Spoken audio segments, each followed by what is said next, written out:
বা আপনাদের গ্রামের ছাত্র দলকে উৎসাহিত করার জন্য অনেক উৎসাহিত করে তিনি হলো ইরফান হোসেন ইরফান ভাই। কুমিল্লার মনোহরগঞ্জ উপজেলার বাইশগাঁও ইউনিয়নের শাকতলা গ্রামের পক্ষ থেকে ও স্থানীয় ছাত্র দলের উদ্যোগে এক ইফতার মাহফিল অনুষ্ঠান অনুষ্ঠিত হয়েছে। কুমিল্লার ৯ লাকসাম মনোহরগঞ্জ আসনের সংসদ সদস্য আবুল কালামের হাতকে আরো বেশি শক্তিশালী করতে এবং সংগঠনের সাংগঠনিক কাঠামো আরো শক্তিশালী করা এবং নেতাকর্মীদের মধ্যে সৌহার্দ্য ও ঐক্য বৃদ্ধি করার লক্ষ্যে এই ইফতার মাহফিলের আয়োজন করা হয়। এ সময় উপস্থিত ছিলেন মনোহরগঞ্জ উপজেলা বিএনপির সভাপতি আলহাজ ইলিয়াস পাটোয়ারি, বাইশগাঁও ইউনিয়ন বিএনপির সাধারণ সম্পাদক মোহাম্মদ শাহ আলম বা আপনাদের গ্রামের ছাত্র দলকে উৎসাহিত করার জন্য অনেক উৎসাহিত করে তিনি হলো ইরফান হোসেন ইরফান ভাই, যিনি ইউরোপে থাকে। উনি ইউরোপ থাকিও উনি কিন্তু ছাত্র দলের প্রতি যথেষ্ট একটা আন্তরিকতা আছে। সে আলোকে আমি আমার পক্ষ থেকে আমি ওনার কাছে কৃতজ্ঞতা জানাই এই কারণে যে সে ছাত্র দলকে এই গ্রামে এই শাকতলা গ্রাম ছাত্র দলটা যে উৎসাহিত করতে আছে।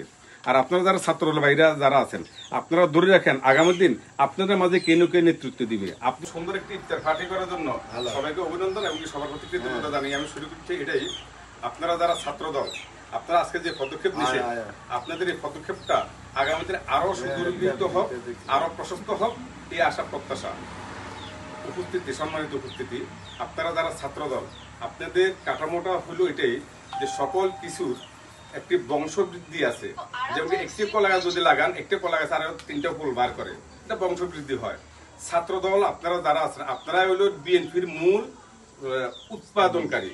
ছাত্র দল থেকে জনসংখ্যা বৃদ্ধি পায়, ছাত্র দল থেকে দল বড় হয়, ছাত্র দল থেকে দল প্রশস্ত হয়। এটা মাথা রেখে আপনারা আগামী দিন উঠতে হবে।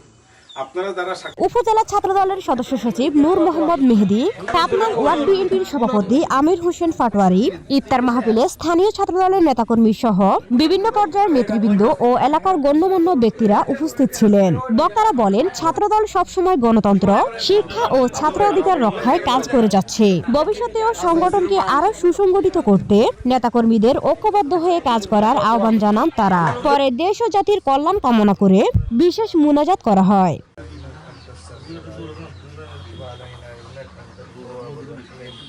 رب اجعلني مقيم الصلاة وذريتي ربنا وتقبل دعاء আল্লাহ পাক মহান রব্বুল আলামিন আল্লাহ এই দোয়া বলে মুহূর্তে আল্লাহ প্রত্যেকে দিলেন নেক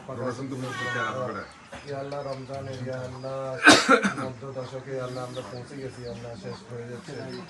আল্লাহ তুমি আমাদের সকলকে জন্য মাফ করার তৌফিক দান করো। আল্লাহ সকলকে জন্য মাফ করানোর তৌফিক দান করো। আল্লাহ শেষ দশকে আসতে আল্লাহ আমরা জানি আল্লাহ জাহান্নাম থেকে মুক্তি পাই।